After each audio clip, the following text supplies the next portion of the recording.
Hi everyone, I think I am live. This is my first Facebook live, so please, if anyone has joined in, do let me know. And I can't see any viewers yet. I am hoping to go live at 7, which is hoping to start at 7. So thank you very much. Just give me a bit of a time.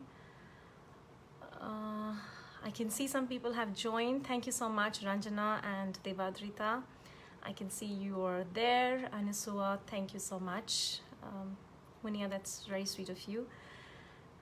I am just waiting. Give me another 2 minutes. We had asked our viewers to clock in at around 9:30 our time, 7 p.m. IST. So I think I should just wait for another 2 minutes before we go. Before I start conversing with you.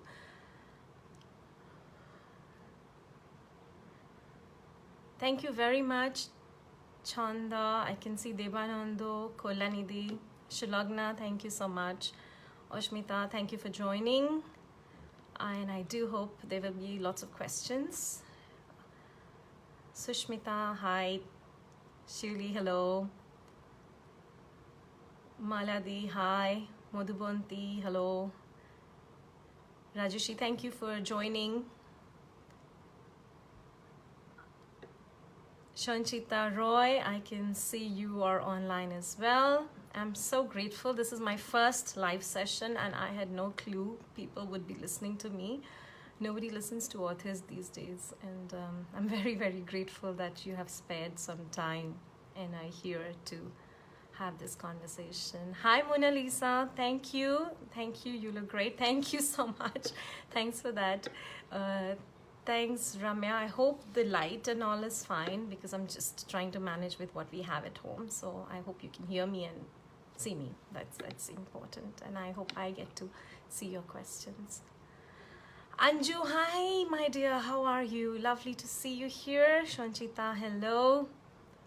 Dolon, thank you so much for joining. Hi Dolon, hi. मानव जी, बहुत अच्छा लगा आपको देखकर. बहुत साल हुए. Almost 25 years, I think, since we last met. So lovely here. Hi Dada, that's great. Pandit Bhattacharya, Devashish Bhattacharya has joined, so I'm so happy, so thrilled that Dada is here as well. So I'm going to start now because it's dot at 7, and then you can ask me your questions, and you can, as you're maybe more familiar with this whole system than I am, you could type in your questions, and if there is anything that I can help you with, whether it it is about writing tips or anything around the book or anything else, just feel free to question. So here we go. First of all, I'm really, really grateful to Plethora Blogazine and to Mona Lisa for giving me this opportunity to have a conversation, a live chat with all of you in different parts of the world. And this is very humbling. My book was published, this book, Ardh Satya. It's a collection of short stories, 20 short stories. It was published about almost 4 years back now, 3.5 years back, and that's a long, long time. So for people to even remember the book and to talk about it and want to know more about the book, hear about the book, and then engage in this conversation is in itself very humbling. So I'm very grateful to each one of you for being here. The book that I had written almost 4 years back, and it took me about 5 years to write it and to find another 5 years to get a publisher. So honestly, it was it's my first baby, and like everybody's first babies, it's very precious to me. I think the first creation, you put your heart and soul into it, and you just wait to find the right frog prince to come and unveil it. So I had a similar experience. I know there are lots of questions I keep hearing from a lot of other authors or a lot of very good writers who don't find a publisher on, how do I write, what do I write, what are the things that sell, and how do I find a publisher. And is self-publishing really bad? So these are lots of questions that a lot of friends who are writing or want to write ask quite frequently. And I will try and address some of those questions. I will also talk about how to build characters, and I think that's a very interesting perspective, because that's a very interesting question as well. And Mona Lisa had raised it with me once, that how do you build your characters? Where do you get them from? Are they real? How much of it is real and how much of it is fictitious is your imagination? So we're going to talk a little bit about that. But do feel free to question so we can get the communication going. So I'll start with a little excerpt from my book, and then we will go on and talk about different things. So if you will permit me to read a little bit, I'm going to start with something from the book. Between us, there were 572,000 verses. You mean you counted them? No, I found a star for each and pinned them all on the night sky. Wow. Then the verses stitched themselves together and became a Zardosi scroll. Liar. What did you do with that scroll? I draped it around myself on cold winter nights when you were away. And then when each star fell, I wished upon it, and you became a poem again. So these were the opening lines of my book, and the reason why I read them out to you is because I think it's very important that all of us pin our hopes on some of these stars and get guided by them. And as a writer, it is a difficult journey. Not many people read these days.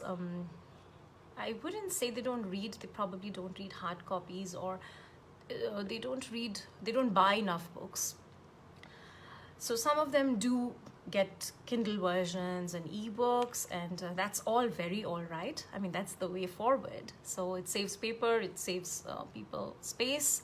So that's definitely the way forward. But what happens is, when you're trying to get a publisher, oftentimes this lack of reading or lack of readers becomes the biggest roadblock in your journey towards getting yourself published. So you need to find your star and pin all your hopes on it. What sells? What kind of writing really sells? Don't go by what everybody tells you. Your objective shouldn't be to win the bestseller tag. If you write with that thought, you're commercializing your writing. And then I'm an old-fashioned writer. I think it takes the soul out of your work. The moment you start thinking about commercializing and marketing your writing, about what sells, you just stop putting your soul into it. You're not honest with you anymore. You're giving people what they want rather than telling people your story or other people's stories. So I had a tough time, because I met with lots of publishers and lots of editors and agents who would typically tell me, your book doesn't have sex, glamour, politics. How do you think it's going to sell?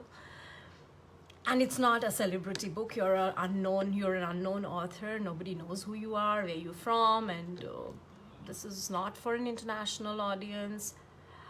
It's very demoralizing, but hold on to your belief. It does sell. The connection is not how you serve people with what they want to see, but the connection is built when you actually touch somebody here, and that is through your writing, the writing where you have put your own soul into. So that's my first tip to you. Don't write for a publisher, write for yourself. Put your heart and soul into it, and you will find somebody who will see the worth of that book in dollars and make sure that you get published and your voice reaches out. So when you start writing, don't think about the publisher. Think about yourself. Think about your own ambition or your own dream of wanting to make your stories heard. That is the first point that I wanted to make. about authors and how we build characters, and a lot of time. Yes, Amrita is telling me, true, hold to your belief. Yes, you have to hold really firm to what you believe in, and if you are convinced yourself that you're doing the right thing, people will soon understand where you're coming from. So going back to talking about characters, I've had many interesting characters in my writing, and I do shades of comic writing as well, humor, and I do lots of writing about very serious emotional stuff. So how do I create these characters? Are they all sitting somewhere in my mind? Actually not. I don't know if there are people who imagine everything right from scratch. I think only God is able to do that. Really create characters unique to each other. As humans, as writers, I think the best way to look at characters or building characters is through observation. Just be in a place, wherever you are, and an airport is a fantastic place. I spend a lot of my time in airports. You get to see so many characters. You get to see people's behaviors, their personalities, their nuances, their mannerisms, and you can build on so much because you also overhear conversations. So you constantly are in a world full of characters. You don't really have to create any. You can mix and match and borrow a few things from here and there from a few people. But that's really what makes your characters believable, very credible. And I have seen that whenever I have used or borrowed these characters into my stories, they have connected with people. People have been able to identify, oh, this is an uncle who, this is some character I know right there down this lane. This is a character I know I met the other day. This is exactly like my boss. This is exactly like that girl I met the other day. So they become more credible. And that's when people start connecting. Fairy tales, Prince Charming in a white horse riding your way it's great for children. It's great for us when we were children because it helps us build dreams. But they are far away from reality. So characters should be as real as possible. I also have the advantage of being a theater artist. So every time I have written about a character, I have become that character. So that's the way we work in theater. When you go up on stage, even when you get your first script, the first thing that your director tells you, become the character. Unless you become the character, you cannot emote as the character will be. It will be somebody different. It will be somebody else. So you can't be watching your character. You have to be the character. I think that's what I try and do. It is very exhausting. It is extremely exhausting because you're laughing and crying with the character as you're writing. But again, that's what makes your character really credible. That's how you build your characters. So every time I write, and if I'm writing a really sad or an intense dramatic scene, and if I'm not emoting with it, I just shut my laptop and tell myself, come on, you're not there. You're not there yet. You're not crying. You have to be crying when you're writing this. You have to be giggling if you're writing a, humor piece, laughing at yourself. And if you can't make yourself laugh and cry with the book, then trust me, nobody else will react to it because you haven't really reached that point. So that's the point I'm trying to make. You have to be the character. You have to become a part of that character and start emoting like him or her. And I think that's where it works. It really works. Also, the way I see it is, again, through a lot of observations, through a lot of learning from people. And the world is such an interesting place. It's full of humor, it's full of pathos, it's full of empathy. It's full of pride and everything else. So to talk about it, all the navras is everywhere around you. You just have to observe. And if you're a good observer, I think you can be a great writer. And that's one of the key things of good writing. Of course, language and grammar and spelling and typos. I have a journalism background, so I read my writing with a pen in my eyes, I think, red ink. And I've got Anju who's here listening to me. She's been a part of my team and she knows it. I'm absolutely finicky about the minor details, but that is a finesse. That's polishing your writing. Go right. And when and how, just don't bother. You're going to need your table, your chair, or you have to be in a place in a certain mood to be able to write. You will tell me about writer's block. A lot of people tell me that. Do you ever have writer's block? Yes, I do. Like everybody else, I do.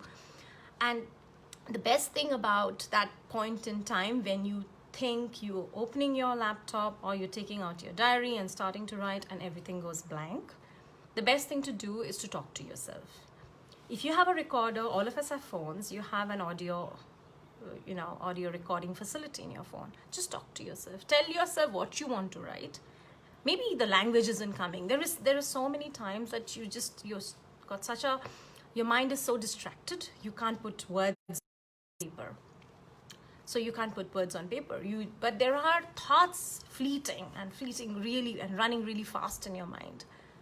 You can talk to yourself and tape it. And when you read those transcripts later, they can be the basis of your writing. It really helps. It has helped me immensely. I go for a walk and I talk to myself. So the birds must be thinking I'm crazy. But I do that. I engage in these conversations with myself when I'm out there for an evening walk or something. And then by the end of it, I've actually created a conversation that I wanted in a story. So you can try that. That's a tip that I want to share with many people who are watching. And I'm so glad there are so many people here. There is Joydeep Roy. Hi, Raja. Lovely to see you there.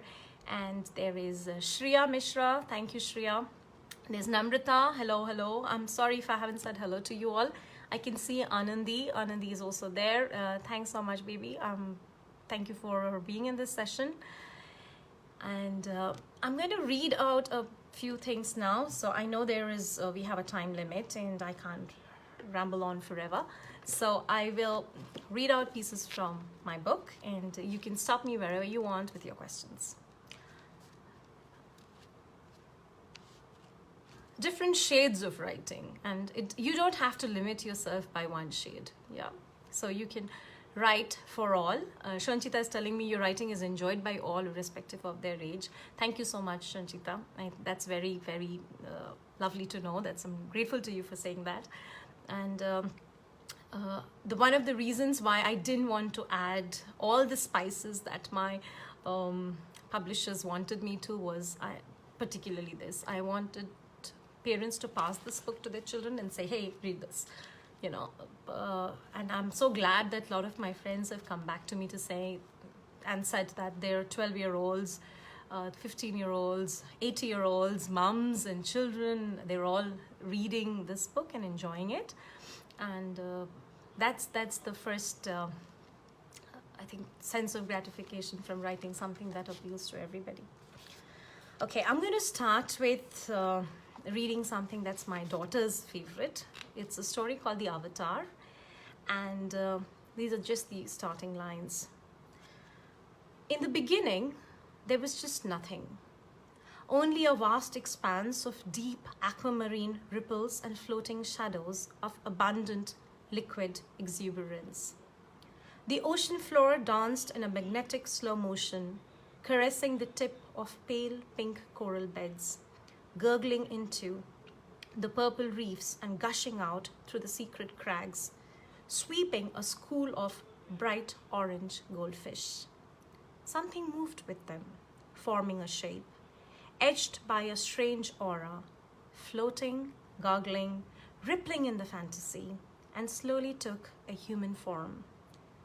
A soft, pink, delicate human body floated up and called out, Mama.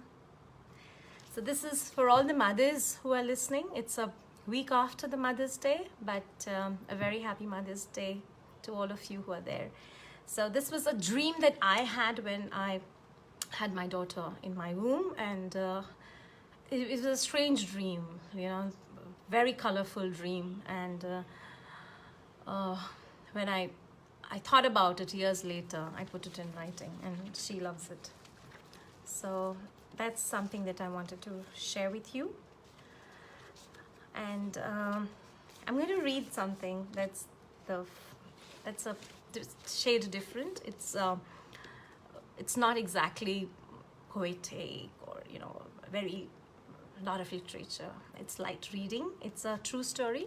Actually, this whole book, I don't know if you have read it, but this book is called Ardh Satya, which means half truth.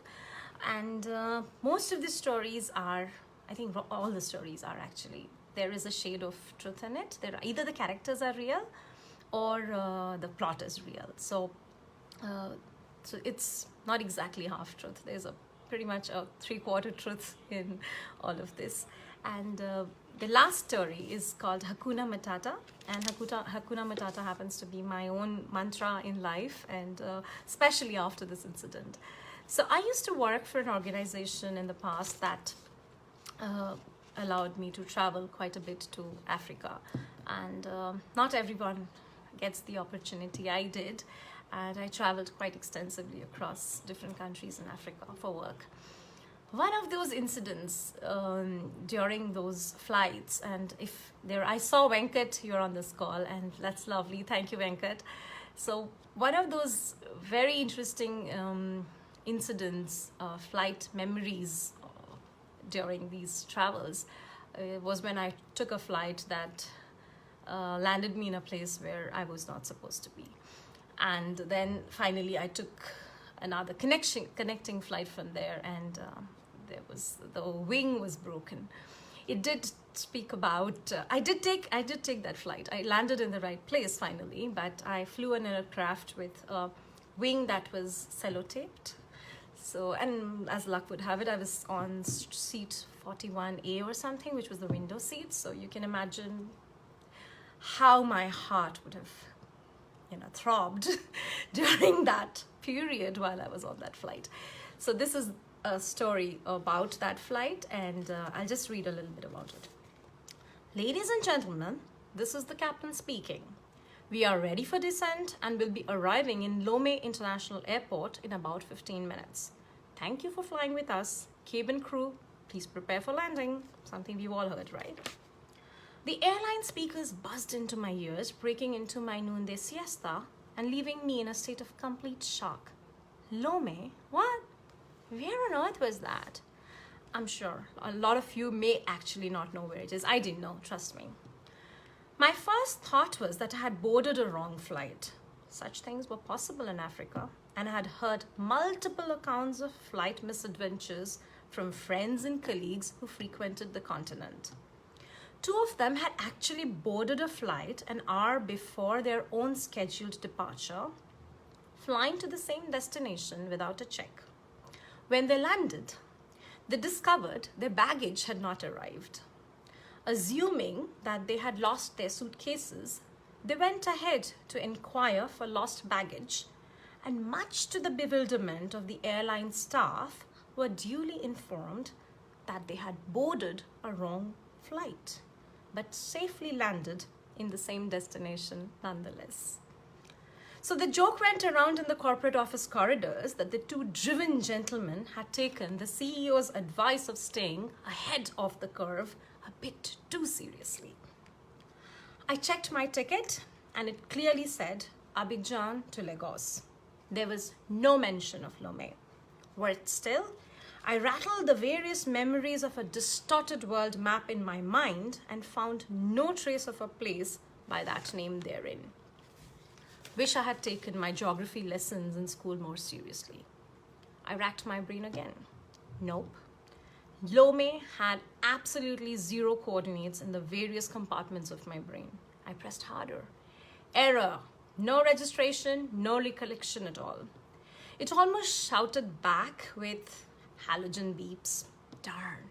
I started getting nervous. What was happening? The rest of the passengers, however, looked unperturbed by the arrangement of this proclaimed disembarkation. Good. It meant at least we were not getting hijacked. I clutched onto my seat belt and tried to peek out of the window. All I saw were clouds. Worse still, clouds in all kinds of furry dimensions, cluelessly wandering over the rich continent. Metaphorical, was it? I looked around with some guilt and took out my BlackBerry. Those were days of BlackBerry. No network, it said. Shucks. Where the hell was I landing? And I couldn't even control the action in midair. If you've ever been in an airplane and have landed in an unknown, unforeseen destination out of the blue, you would know what I mean. Especially when co-passengers sit with an expression that makes it look like the most natural thing to happen. 2 words from one of my all-time favorite musicals flashed on my mind. Hakuna Matata. The Desi in me attested the thought. Jo hoga, dekha jayega. We'll see what happens. My gut began to drop in altitude. My gut began to feel the drop in altitude and the clouds thinned. Roofs, trees, dusty roads started to appear, and then with a sudden jolt, the aircraft touched the tarmac. My first instinct as soon as we landed and came to a halt was to turn my phone on again. And this time I was lucky. Togo, the network said. Thank God for Google. Within a few clicks, I found where we were. Lomé was the capital of a small country called Togo in West Africa. The search engine enlightened me and added with a pinch of pepper, Francophone before Africa.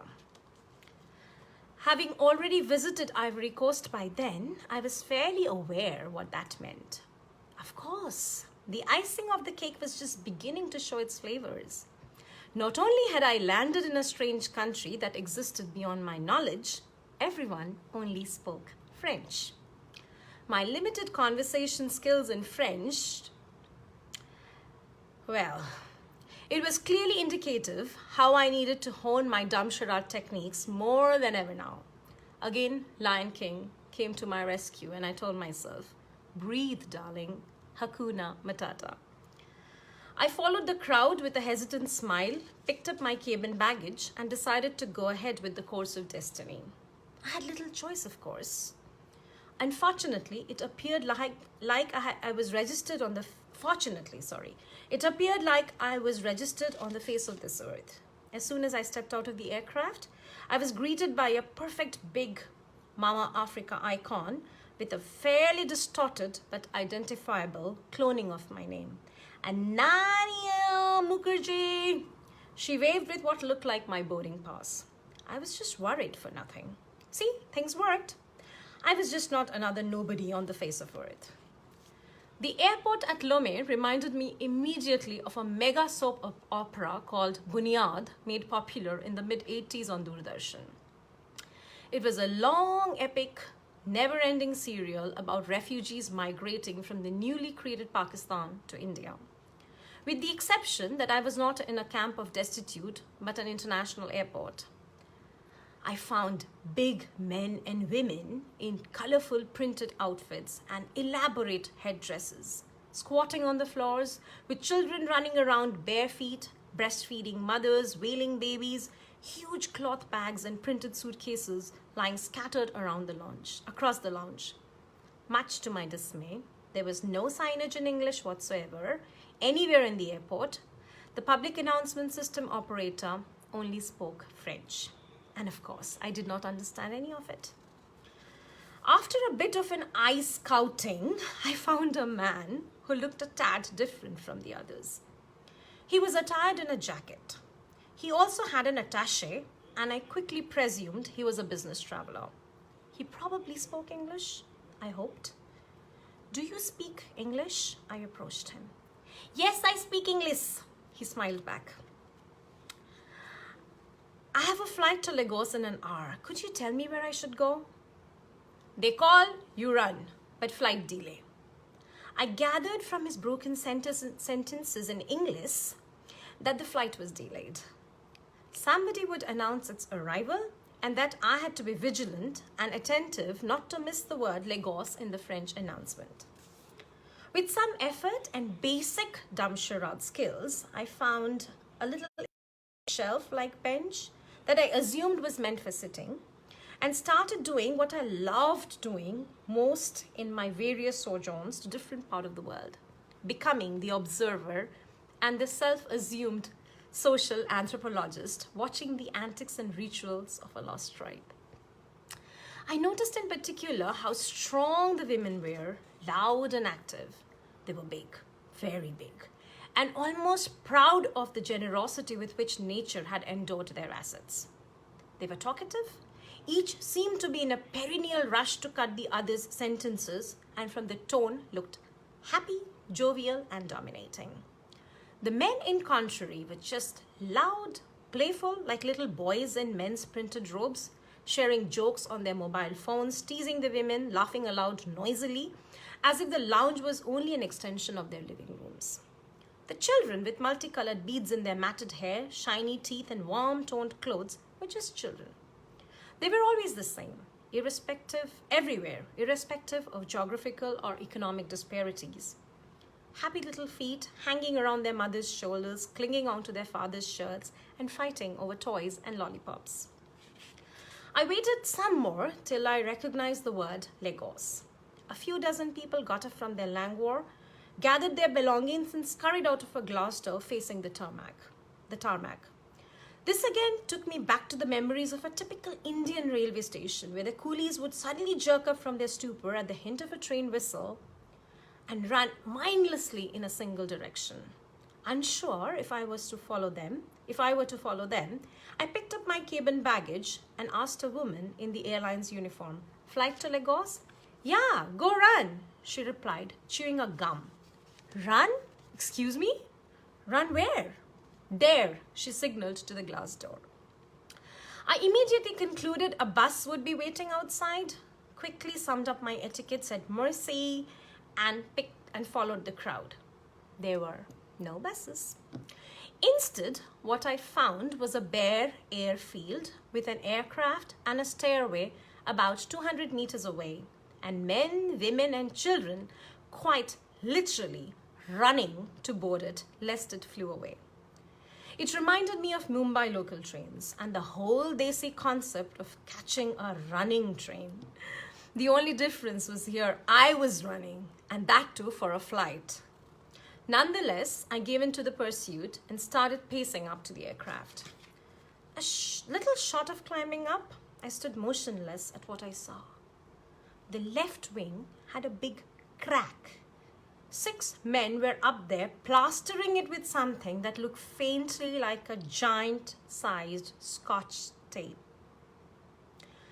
With my heart in my mouth, I stayed transfixed at the foot of the staircase, wondering if this was true. The men were busy, very busy, wrapping around a thick black tape like plastering a fractured limb. Dumbstruck, I could not move an inch and watched them with a gaping mouth. Am I supposed to fly this? God, no. After they were convinced the wing was well bandaged, they started to paint it white under the guidance of a man who looked like a supervisor. Well camouflaged. I stared at my ticket. 42A. See, I told you that. Oh my God. And that's how vindictively witty God can get. A window seat right next to the wing. Hakuna Matata was still ringing in my ears. I had but 2 choices. Either to walk back and become a part of Bunyad's opening scene again, or to board the flight and pray for my dear life while I was still breathing. Of course, I didn't want to be stranded in Lomé. I chose the second option. Needless to say, or I would not be alive to read the story here today. The next 1 hour to Lagos was uneventful, with the exception that I felt closer to heaven than ever before, especially every time my eyes caught the wing wavering in the slightest breeze. After I landed in Nigeria, known for its notorious crime rate, I immediately remembered a story I had heard from my senior colleague. My colleague, it seems, was forewarned that Nigeria was not the safest of countries for expatriates and full of touts who targeted unsuspecting visitors. He was categorically told by the CEO that upon landing, he should only accept the invitation of pickup from a person carrying the CEO's business card. When my colleague landed in Lagos, to his predicament, he was received by 5 different men, each one of them carrying the business card of our CEO and posing to be the genuine guy. I remembered that story and carefully tiptoed out of the immigration to the baggage carousel, only to realize that I had inadvertently forgotten to lock my suitcase.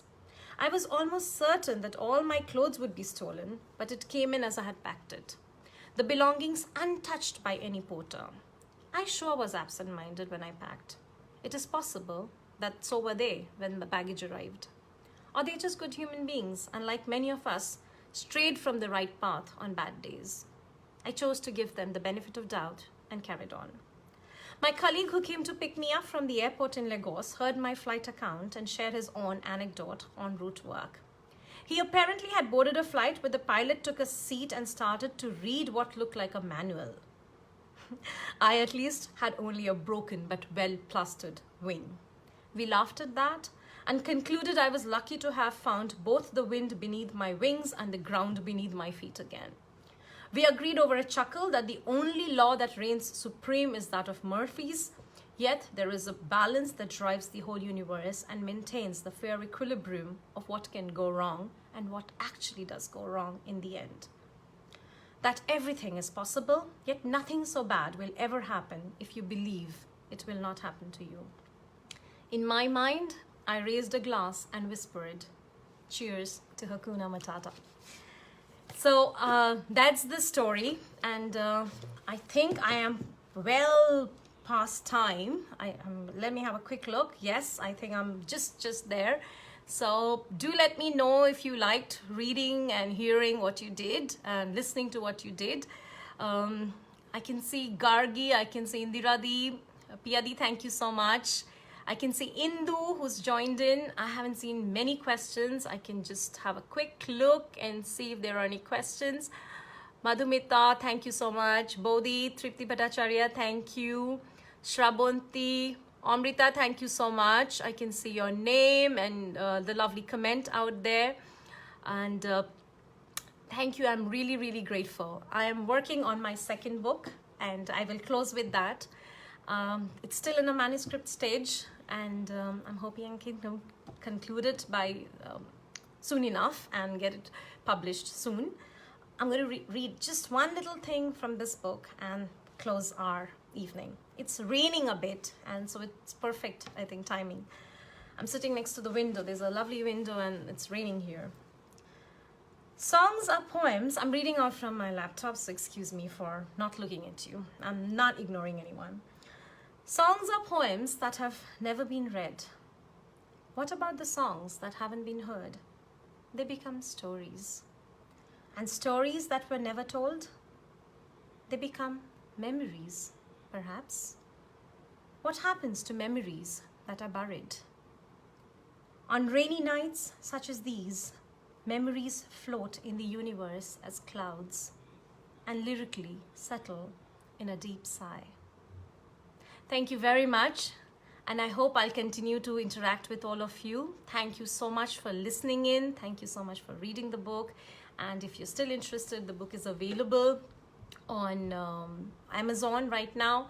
So it's called Ardh Satya, and keep reading, keep writing, and keep encouraging authors to write, because they are a great way of looking back at ourselves, introspecting, helping us connect with ourselves. So they need your encouragement and your good wishes. Thank you so much, and thank you again so much, Mona Lisa and Plethora Blogazine, for giving me this opportunity to have an interactive session with everybody. Thank you.